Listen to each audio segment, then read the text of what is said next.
রেদওয়ান শরীফ রিয়াদ তার সাথে শহীদ হওয়ার পর সারা রাত্র একসাথে ছিল এবং পরের দিন শুক্রবার জুম্মার নামাজের পর জানাজা দিয়ে সেই রেদওয়ান শরীফ রিয়াদ আবার আন্দোলনের মাঠে আসে এবং সন্ধ্যার পূর্ব মুহূর্তে সেই রেদওয়ান শরীফ রিয়াদও শহীদ হয়।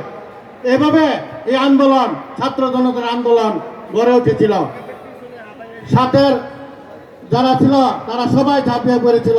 শেষ পর্যন্ত 5ই আগস্ট এই আন্দোলনের মাধ্যমে এই ফ্যাসিস্ট সরকার বিদায় হতে বাধ্য হয়।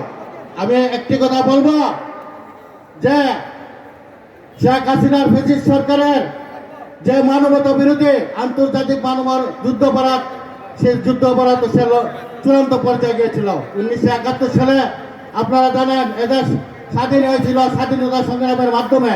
সেই স্বাধীনতা যুদ্ধে ভিন্ন জাতি হোক একটা ছেলে যখন মারা যায়, তার বন্ধু যখন তাকে নিয়ে টেনে টেনে পিছনের দিকে যাচ্ছিল তানিম, সেই মরা লাশকে ওই তার বন্ধুর সামনে তাকে গুলি করা হয়। আপনারা দেখেছেন ট্যাঙ্কের উপর থেকে ইয়ামিনকে কিভাবে ফেলে দেওয়া হয়েছে জীবিত লাশকে।